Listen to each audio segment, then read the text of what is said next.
Hello here, myself Dr. Chanani Sarkar. This is the third lecture on coordination compound chapter. In this lecture, we will discuss isomerism in coordination compound. Isomerism जैसे कि हम लोग पहले ही पढ़ चुके हैं। जो आइसोमेरिज्म क्या होता है, जिसका मॉलिक्यूलर फॉर्मूला सेम होता है बट स्ट्रक्चरल अरेंजमेंट्स और स्ट्रक्चरल फॉर्मूला डिफरेंट होता है।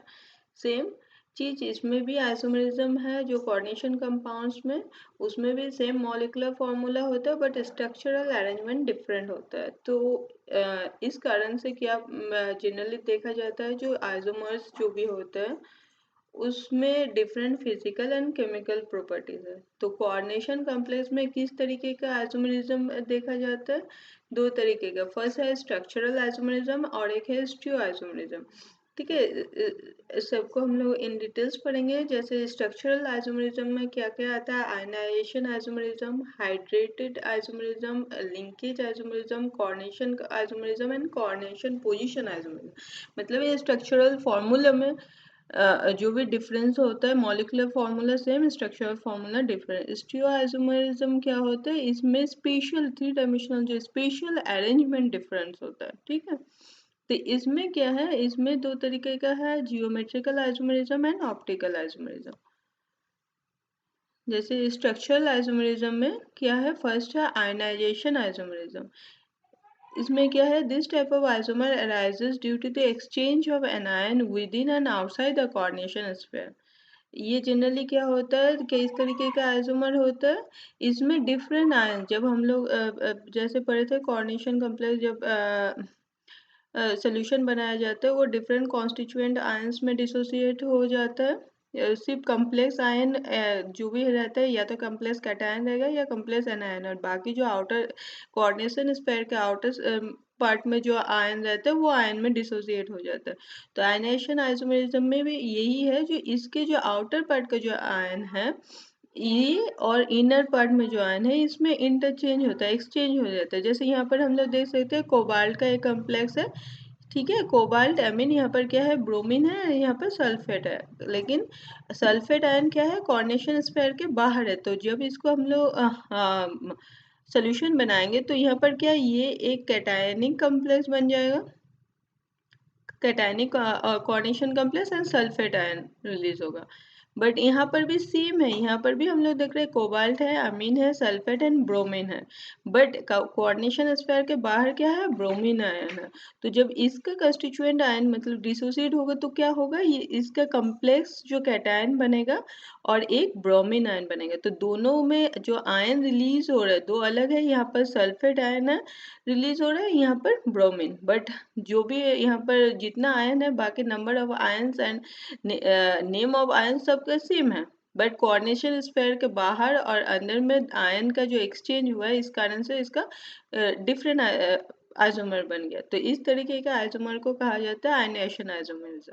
तो इसको कंफर्म कैसे किया गया? जैसे ये दो सोल्यूशन लिए, जैसे हम लोग जानते हैं BaSO4 बेरियम क्लोराइड के साथ अगर ये कॉम्प्लेक्स रिएक्ट करेगा तो क्या बना देगा, बेरियम सल्फेट, जो है प्रेसिपिटेट बना देगा। ठीक है, तो जिस कॉम्प्लेक्स का सल्फेट आयन रिलीज करेगा, आयनिक फॉर्म में रिलीज होगा, वही बनाएगा। जबकि यहाँ पर क्या है, ये बेरियम क्लोराइड के साथ कोई रिएक्शन नहीं करेगा, क्योंकि यहाँ पर ब्रोमीन रिलीज हो रहा है, तो ये नहीं बना सकता। इसमें बेरियम सल्फेट का प्रेसिपिटेट नहीं बनेगा। तो सिंपल, इससे अभी हम लोग डिटेक्ट इस तरीके से आयनाइजेशन आइसोमेरिज्म जो भी है, जो उसका कौन सा आयन रिलीज हो रहा है उसके ऊपर। ठीक है, जो कोऑर्डिनेशन स्फीयर के बाहर और अंदर कौन सा आयन है, जो बाहर है वही रिलीज होगा। तो यहाँ पर सल्फेट है तो ये प्रेसिपिटेट बना दिया बेरियम सल्फेट क्लोराइड के साथ। बट ये AgNO3 के साथ कोई रिएक्शन नहीं करेगा, क्योंकि हम लोग को पता है AgBr AgCl ये लोग प्रेसिपिटेट बनाता है। हेलोजन के साथ सिल्वर नाइट्रेट का प्रेसिपिटेट बनता है, बट सल्फेट के साथ नहीं होता है। तो यहाँ पर ये येलो प्रेसिपिटेट देगा, बट यहाँ पर नहीं देगा। और इस तरीके का कॉम्प्लेक्स का मतलब कलर भी हम लोग फिजिकली भी देख सकते हैं, दोनों का डिफरेंट कलर, सेम आयन है, सेम मेटल आयन है, बट इसका वायलेट कलर होता है, इसका रेड कलर होता है। ठीक है, तो इस तरीके का आइसोमर जो भी होता है उसको आयनाइजेशन आइसोमर कहा जाता है, एंड इस फेनोमेनन को आयनाइजेशन आइसोमेरिज्म कहा जाता है। क्लियर। नेक्स्ट क्या है, हाइड्रेट आइसोमर। सेम उसी तरीके का है, बट यहाँ पर क्या है, H2O। हाइड्रेट जब लिखा है मतलब H2O molecule. H2O molecule water molecule का कोऑर्डिनेशन स्फीयर के अंदर और बाहर का इंटरचेंज जो होता है, नंबर ऑफ कितना है, उस कारण से जो डिफरेंट कॉम्प्लेक्स जो बनता है उसको कहा गया है हाइड्रेटेड आइसोमरिज्म। सेम उसी तरह आयनाइजेशन आइसोमरिज्म है, बट यहाँ पर particularly for water molecule। ठीक है, the isomerism arises due to the difference in H2 molecule within and outside the coordinations। जैसे ये बहुत तरीके यहाँ पर देख रहे हैं, क्रोमियम क्लोराइड का है, हाइड्रेटेड कॉम्प्लेक्स है। ठीक है, ये अगर AgNO3 के साथ रिएक्ट करता है तो क्या है, हम लोग को पता है AgNO3 के साथ हेलोजन रिएक्ट करके डिफरेंट प्रेसिपिटेट बनाएगा। अगर कोऑर्डिनेशन स्फीयर के बाहर है, जितना नंबर ऑफ क्लोराइड, यहाँ पर 3 क्लोरीन है, तो ये इसका कितना नंबर ऑफ क्लोरीन 3 है, तो प्रेसिपिटेट अलग बन जाएगा। ठीक है, और इसका कलर क्या होता है, वायलेट होता है। यहाँ पर क्या है, 2 क्लोरीन है और एक H2O मॉलिक्यूल है। ठीक है, इसका कलर वेरी हो रहा है, मतलब यहाँ पर 6H2 मॉलिक्यूल कोऑर्डिनेशन स्फीयर के अंदर है, यहाँ बाहर कुछ नहीं है, मतलब कोई वाटर मॉलिक्यूल रिलीज नहीं होगा। बट यहाँ पर क्या है, 5 वाटर मॉलिक्यूल है एंड एक क्लोरीन मॉलिक्यूल है, क्लोरीन आयन है। ठीक है, बट बाहर भी 2 क्लोरीन आयन है एंड एक वाटर मॉलिक्यूल है। ठीक, तो इसमें लेकिन टोटल जब देखा जाएगा, सब में 3 क्लोरीन आयन है एंड 6 H2 मॉलिक्यूल सब में है, बट कोऑर्डिनेशन स्फीयर के बाहर और अंदर कितना है, उस कारण से जो आइसोमर बन रहा है, अगर उसमें नंबर ऑफ आयंस का अगर इंटरचेंज जो होता है उसमें अगर डिफर होगा तो वो हाइड्रेटेड आइसोमर कहा जाएगा, एंड इस फेनोमेनन को हाइड्रेटेड आइसोमरिज्म कहा जाता है।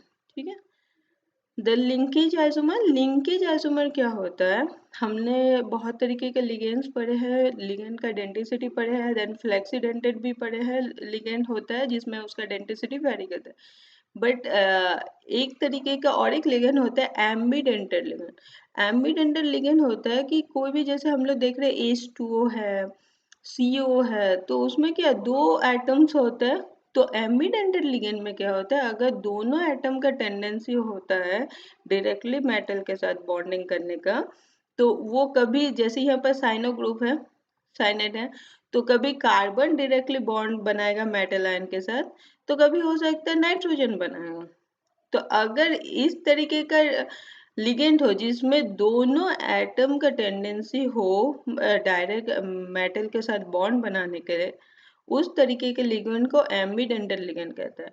एंड इस तरीके के लिगेंड के कारण जो बॉन्डिंग, मतलब जिस तरीके का आइसोमर बनता है उसको लिंकेज आइसोमर कहा गया है, क्योंकि इसमें लिंकेज नाम से पता चल रहा है जो लिंकिंग डायरेक्टली जो मेटल आयन के साथ कौन सा एटम बॉन्ड हो रहा है। जैसे ये साइनो है, ये आइसोसाइनो, लेकिन यहाँ पर कार्बन बॉन्ड हो रहा है, कार्बन और नाइट्रोजन दोनों में है, लेकिन यहाँ पर क्या है, साइनाइड में कार्बन डायरेक्टली मेटल के साथ बॉन्ड हो रहा है, यहाँ पर नाइट्रोजन डायरेक्टली बॉन्ड हो रहा है। तो इस तरीके का जो आइसोमर है इसको लिंकेज आइसोमर कहते हैं, and this phenomenon is called linkage isomerism. यहाँ पर भी देख सकते हैं, जैसे नाइट्रो ग्रुप है, N है, 2O2 ऑक्सीजन है। ठीक है, यहाँ पर नाइट्रेटो, यहाँ पर क्या हो गया, ऑक्सीजन, यहाँ पर नाइट्रोजन के साथ डायरेक्ट कोबाल्ट का बॉन्डिंग होगा, बट यहाँ पर क्या हो गया, ऑक्सीजन के साथ हो रहा है। ठीक है, इसको हम लोग ड्रॉ करके दिखाते हैं।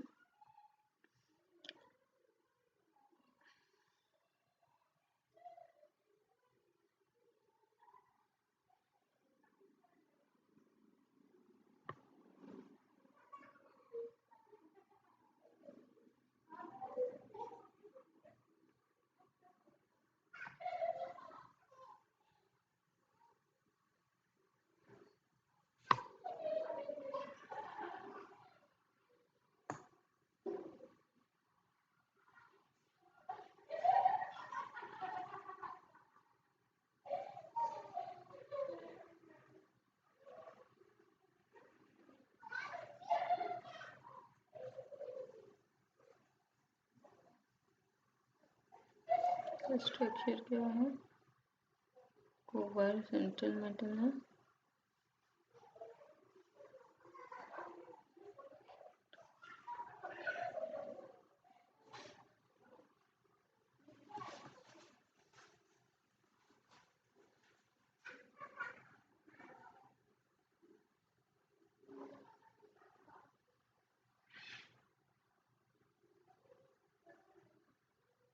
डायरेक्ट नाइट्रोजन के साथ बॉन्डिंग है, ये नाइट्रो कॉम्प्लेक्स हो गया। दूसरे क्या है,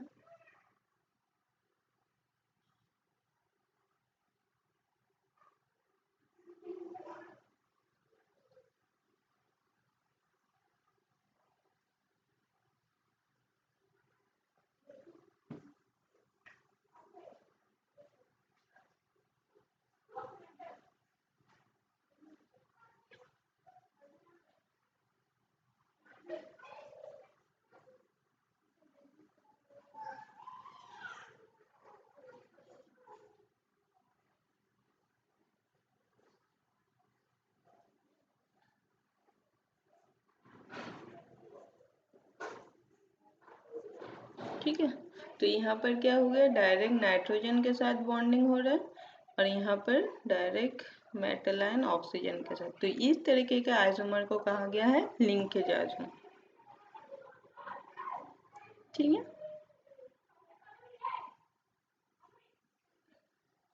नेक्स्ट क्या है, कोऑर्डिनेशन आइसोमर। इसमें क्या है, कोऑर्डिनेशन आइसोमरिज्म में सम कोऑर्डिनेशन कंपाउंड है both complex cation and complex anion. इस तरीके का हम लोग पढ़े ही है, जो कितने तरीके का कॉम्प्लेक्स बनता है।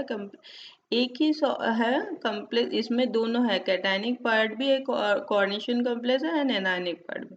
तो इसमें क्या होता है, this isomerism arise due to exchange of one or more ligand. तो इसमें कभी लिगेंड इंटरचेंज होता है।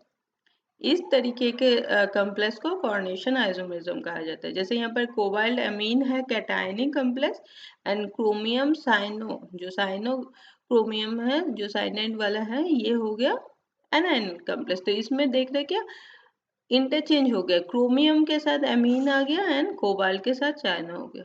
तो इस तरीके का ये जो इंटरचेंज हो रहा है लिगेंड का, ये हो गया कोऑर्डिनेशन आइसोमर। ठीक है। यहाँ पर प्लेटिनम का है एंड कॉपर का है। यहाँ पर भी देखेंगे प्लेटिनम के साथ क्लोरीन आ गया एंड कॉपर के साथ एमएन। ठीक है, ये कोऑर्डिनेशन आइसोमर। देन है कोऑर्डिनेशन पोजीशन आइसोमरिज्म। इसमें क्या है, this type of isomerism occur in polynuclear bridge complexes due to the interchange of ligand between the different metals and इसमें क्या है, ब्रिज कॉम्प्लेक्स होगा। जैसे यहाँ पर हाइड्रोक्सिल ग्रुप है ना, हाइड्रोक्सिल हाइड्रोक्साइड, ये ब्रिज बना रहे हैं, मतलब दोनों इधर भी देख सकते हैं हम लोग, कोबाल्ट का है कॉम्प्लेक्स, इधर भी है, तो दोनों को लिंक किया गया है हाइड्रोक्साइड आयन। ठीक है। इस तरीके का ब्रिज कॉम्प्लेक्स में ही जनरली कोऑर्डिनेशन पोजीशन आइसोमरिज्म मिलता है। इसमें क्या होता है, यहाँ पर जैसे दो क्लोरीन है, एक इधर चल गया। ठीक है। इसमें क्या, कोऑर्डिनेशन स्फीयर के बाहर इंटरचेंज हो रहा था लिगेंड का, एक कोऑर्डिनेशन स्फीयर से दूसरे कोऑर्डिनेशन स्फीयर। बट यहाँ पर ऐसा नहीं, यहाँ पर एक ही सेम कोऑर्डिनेशन स्फीयर में ही इंटरचेंज हो रहा है। क्लियर। इसमें स्फीयर के बाहर कोऑर्डिनेशन आइसोमरिज्म एंड इसमें position, coordination position isomerism same complex ion के अंदर ही इंटरचेंज। यहाँ पर दूसरा मेटल आयन है, यहाँ पर दूसरा मेटल है। तो इस तरीके के आइसोमर्स को कहा जाता है कोऑर्डिनेशन पोजीशन आइसोमर। नेक्स्ट आ जाता है स्टीरियो आइसोमरिज्म। ठीक है। स्टीरियो आइसोमरिज्म में हम लोग क्या क्या पढ़ेंगे, geometrical isomerism and optical isomerism. इसमें थ्री डायमेंशनल जो भी थ्री डायमेंशनल स्पेशल अरेंजमेंट है, उसमें जो डिफरेंस आता है उस वही सब इस आइसोमरिज्म के अंदर आएगा। जैसे जियोमेट्रिकल आइसोमरिज्म, इसमें क्या है, it arises when atom bonded to the metal have different spatial arrangement, this is called cis trans isomer. इसमें क्या है, डिफरेंट स्पेशल अरेंजमेंट, मतलब पोजीशन उसका डिफरेंट रहेगा, सेम मॉलिक्यूलर फॉर्मूला रहेगा लेकिन उसका स्पेशल अरेंजमेंट डिफरेंट होगा। तो इस तरीके का आइसोमर को क्या कहा गया है, सिस ट्रांस आइसोमर भी कहा जाता है। जैसे two ligand occupying same position, अगर दो लिगेंड सेम साइड में है देन उसको सिस आइसोमर कहेंगे। अगर दोनों लिगेंड ऑपोजिट, एक दूसरे का ऑपोजिट है, देन उसको ट्रांस आइसोमर कहेंगे। तो किस तरीके के coordination complexes cis trans isomer और जियोमेट्रिकल आइसोमर शो करते हैं, ये हम लोग पढ़ेंगे आगे। जैसे केस 1 में अगर Ml2 मतलब जिसमें दो लिगेंड हो, वो जियोमेट्रिकल आइसोमर शो नहीं करेगा। ठीक है, लीनियर कॉम्प्लेक्स नहीं शो करेगा। देन ट्राइगोनल प्लानर कॉम्प्लेक्स, वो भी नहीं शो करेगा जिसमें तीन लिगेंड हो। ठीक है। फिर होता है Ml4 मतलब टेट्राहेड्रल कॉम्प्लेक्स।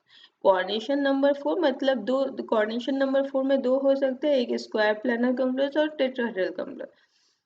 तो टेट्राहेड्रल कॉम्प्लेक्स जो होगा जिसका बॉन्ड एंगल 109 डिग्री 28 मिनट होगा, वो शो नहीं करेगा मतलब geometrical isomer, but square planar complex show करेगा। यहाँ पर केस 2 में वो भी कौन कौन से स्क्वायर प्लानर कॉम्प्लेक्स शो करेगा, इसमें भी कोऑर्डिनेशन नंबर 4 है, बट ये स्क्वायर प्लानर MA2B2 टाइप मतलब दो तरीके का लिगेंड है। सपोज क्लोरीन एंड एमीन दोनों है तो एमीन का दो है मॉलिक्यूल एंड क्लोरीन का दो आयन है, ठीक है। तो इस टाइप का कॉम्प्लेक्स शो करेगा। नेक्स्ट MA2BC मतलब तीन तरीके का लिगेंड है इसमें, लेकिन कोई एक तरीके, जैसे एमीन का दो मॉलिक्यूल है, H2O है एंड क्लोरीन है, ठीक है। तो इस तरीके का कॉम्प्लेक्स भी सिस ट्रांस आइसोमर शो करेगा।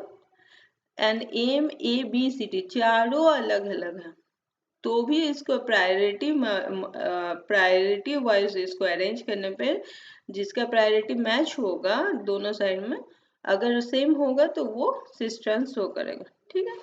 तो ये तीन तरीके का स्क्वायर प्लानर कॉम्प्लेक्सेस है जिसमें सिस ट्रांस और जियोमेट्रिकल आइसोमर शो करते हैं।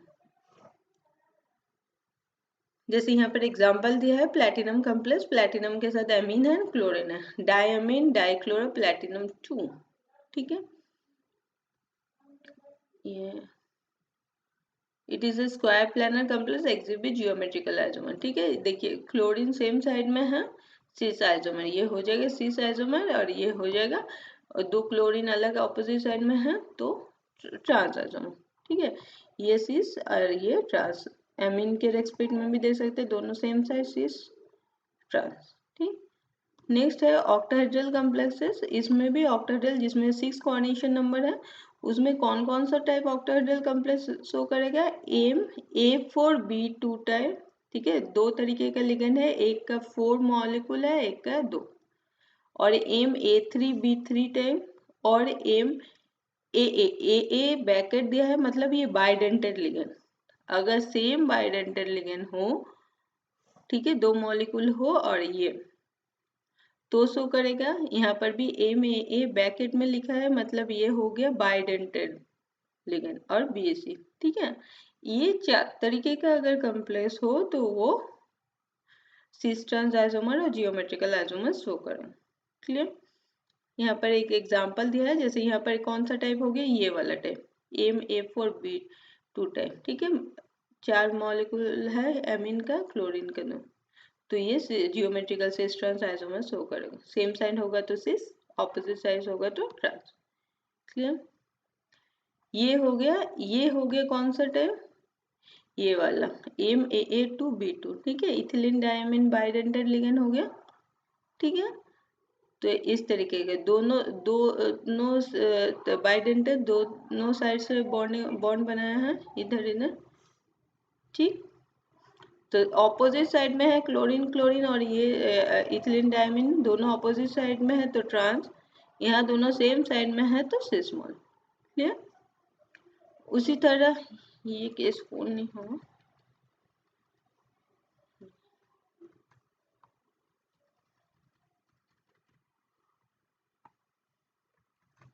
जैसे MA3B3 टाइप, इसमें क्या है, तीन तीन है, जैसे एमी का तीन है क्लोरीन का तीन है, ठीक है। इस तरीके का आइसोमर भी जियोमेट्रिकल आइसोमर सिस ट्रांस, लेकिन ये सिस ट्रांस नहीं देता है, ये फेशियल एंड मेरिडोनल आइसोमर देता है, ठीक है। इसमें क्या है, अगर लिगेंड सेम टाइप का लिगेंड, जैसे एमीन का तीनों एमीन है, अगर उनके बीच का लिगेंड बॉन्ड एंगल 180 डिग्री हो तो मेरिडोनल आइसोमर, ठीक है। अगर बॉन्ड एंगल 90 डिग्री हो तो वो हो गया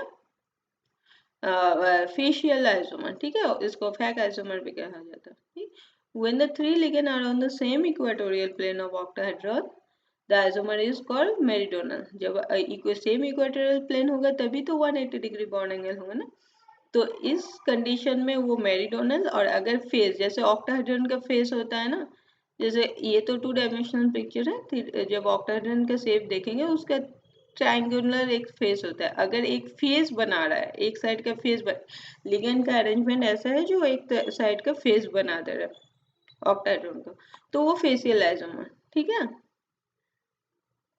वो तभी पॉसिबल है जब वो 190 डिग्री होगा।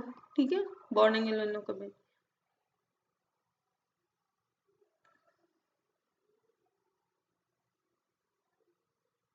यहाँ पर देखेंगे, ये देखो यहाँ पर एक एग्जांपल दिया हुआ। ठीक है, थी एमीन। ठीक, इसका इस तरीके का 2 डायमेंशनल में है। तो अगर इसको जब 3 डायमेंशनल में देखेंगे तो फिर इस तरीके, मतलब इसका पोजीशन, ये जो ऑक्टाहेड्रॉन का ये जो एक फेस है ना, ऐसा आ जाएगा। यहाँ पर एक एमीन, यहाँ पर एक एमीन, यहाँ पर एक। तो इस तरीके का जब बनेगा तो वो फेशियल आइसोमर। ठीक है, 90 डिग्री। और जो अपोजिट साइड में होगा 180 डिग्री होगा। ठीक है, दोनों इसका जो डिफरेंस है, बॉन्ड एंगल जो होंगे दोनों लिगेंड के बीच का, सेम टाइप के लिगेंड के बीच का, वो 180 डिग्री जब होगा वो मेरिडोनल आइसोमर। ठीक है, तो इस तरीके का जियोमेट्रिकल जो आइसोमर है उसमें, इस तरीके का आइसोमर में क्या क्या जनरली डिफरेंस, मतलब क्या प्रॉपर्टीज में डिफरेंस मिलता है। जनरली इसका डायपोल मोमेंट डिफर करता है। सीस आइसोमर का कुछ वैलिड डायपोल मोमेंट होगा कुछ भी, बट ट्रांस का जनरली कैंसल आउट हो जाता है। ठीक है, तो उसका डायपोल मोमेंट कम कम होता है। देन सॉल्युबिलिटी में डिफर होता है, डिफरेंस इन सॉल्युबिलिटी ये सब मिला है। Then melting point and boiling point भी डिफर होता है। जियोमेट्रिकल आइसोमर में ये तीन चीज जनरली इस तरीके का अगर अरेंजमेंट में डिफरेंस रहे तो तीन चीज में डिफर होता है। First dipole moment, solubility, melting point and boiling. Then optical isomer. Optical isomer क्या है, ये तो हम लोग ऑर्गेनिक में भी पढ़े हैं। जो प्लेन पोलराइज लाइट को रोटेट करता है उसको ऑप्टिकली एक्टिव कहा जाता है। तो इस तरीके के कोऑर्डिनेशन कॉम्प्लेक्स में भी कुछ कॉम्प्लेक्सेस है जो प्लेन पोलराइज लाइट को रोटेट करता है। ठीक है, प्लेन पोलराइज लाइट हम लोग ऑर्गेनिक में पढ़े ही क्या होता है, जो सिंगल डायरेक्शन में जाता है और एक ही प्लेन में ऑसिलेट करता है। ठीक है, अगर उस प्लेन से वो, अगर जब किसी सब्सटेंस के साथ जब उसका इंटरेक्शन होता है, उसका जो प्लेन का जो जिस प्लेन में वो रोटेट कर रहा है, जिस प्लेन में जा रहा है, उसका अगर रोटेशन चेंज होता है, अगर वो क्लॉकवाइज हुआ तो वो डेक्स्ट्रो रोटेटरी, और अगर वो एंटी क्लॉकवाइज होता है तो वो लिवर रोटेटरी होता है। ठीक है, तो इस तरीके का कुछ कॉम्प्लेक्स जो प्लेन पोलराइज लाइट को रोटेट करे वो ऑप्टिकली एक्टिव होता है। जैसे जनरली कायरल मॉलिक्यूल हम लोग ऑर्गेनिक में पढ़े ही हैं। ठीक है, तो तो कोऑर्डिनेशन कॉम्प्लेक्स में भी इस तरीके का मॉलिक्यूल और कॉम्प्लेक्सेस मिलता है जो ऑप्टिकली एक्टिव होता है। Pair of non super impossible molecule, sir ये तो हम लोग को पता ही है, जो ऑप्टिकली एक्टिव होता है जिसका नॉन सुपर इम्पॉसिबल अगर मिरर में जो हो तो वो एनांसियोमर होता है। ठीक है,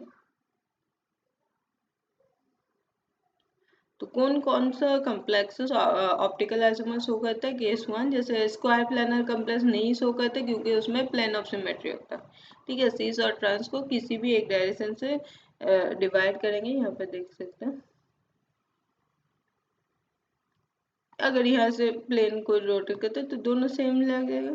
ठीक है, तो इसमें स्क्वायर प्लानर कॉम्प्लेक्सेस में जनरली तो ऑक्टाहेड्रल हो गया। यहाँ पर देखेंगे, यहाँ से अगर कट करेंगे तो दोनों साइड सेम है। ठीक है, यहाँ से कट करेंगे तो दोनों साइड सेम है, तो प्लेन ऑफ सिमेट्री है, तो ये जनरली ऑप्टिकली एक्टिव नहीं होगा। ठीक है, then tetrahedral complexes show optical isomerism because there is no plane of symmetry। तो जियोमेट्रिकल आइसोमर टेट्राहेड्रल कॉम्प्लेक्स नहीं देता है, टेट्राहेड्रल कॉम्प्लेक्स ऑप्टिकल आइसोमर देता है। और स्क्वायर प्लानर कॉम्प्लेक्स जियोमेट्रिकल देता है, ऑप्टिकल आइसोमर नहीं देता। क्लियर। नेक्स्ट है ऑक्टाहेड्रल कॉम्प्लेक्स। ऑक्टाहेड्रल कॉम्प्लेक्स में एम ए ए थी, ये जो ब्रैकेट के अंदर है मतलब बाइडेंटल लिगेंड है। ठीक है, इस टाइप का कॉम्प्लेक्स देगा optical isomer. M A two B two इस टाइप का कॉम्प्लेक्स देगा, और एम ये बाइडेंटल लिगेंड एंड दो अलग मोनोडेंटल लिगेंड है। इस तरह का कॉम्प्लेक्सेस जो भी होगा ऑप्टिकल आइसोमर शो करेगा। जैसे इसका स्ट्रक्चर हम लोग बना ही सकते हैं। इसका क्या है कोबाल्ट कॉम्प्लेक्स का?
तीन ऑक्टाहेड्रल कॉम्प्लेक्स है।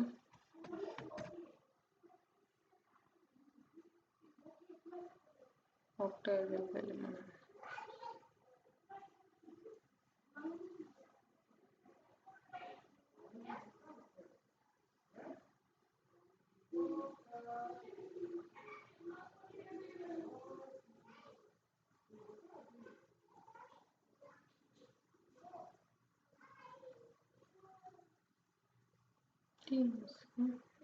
या मिरर अगर होगा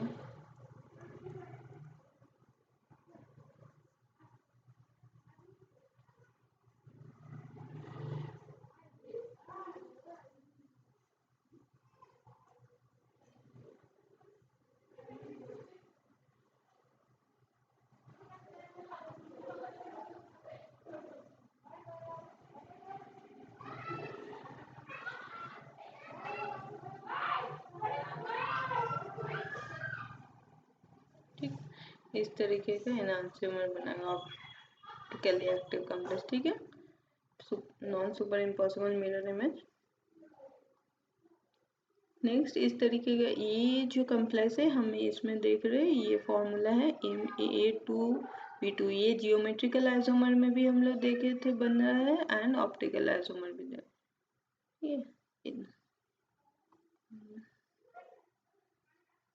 A2B2 जियोमेट्रिकल आइसोमर भी दे रहे हैं एंड ऑप्टिकल आइसोमर भी दे रहे हैं। तो इस तरीके का कौन सा, जैसे जियोमेट्रिकल आइसोमर में सिस एंड ट्रांस बनाएगा, तो जनरली इसका जो सिस आइसोमर है यही ऑप्टिकली एक्टिव है, जो ऑप्टिकल आइसोमर देगा, मतलब प्लेन ऑफ पोलराइज लाइट को रोटेट करता है। ठीक है, तो यहाँ पर हम लोग देख रहे हैं ट्रांस आइसोमर, ये दोनों क्या हो गया जियोमेट्रिकल आइसोमर, ये दोनों क्या हो गया ऑप्टिकल आइसोमर। ठीक है, तो इस तरीके का कॉम्प्लेक्स दोनों देगा, तो इसमें टोटल 3 आइसोमर हो गए। ठीक, तो आज यहीं तक ये आइसोमेरिज्म वाला टॉपिक जो कॉर्निशियन कॉम्प्लेक्स का है यहीं खत्म हो रहा है। नेक्स्ट हम लोग जो रिमेनिंग जो भी टॉपिक बचा है वो उसको लेके आएंगे नेक्स्ट लेक्चर में। Okay, thank you.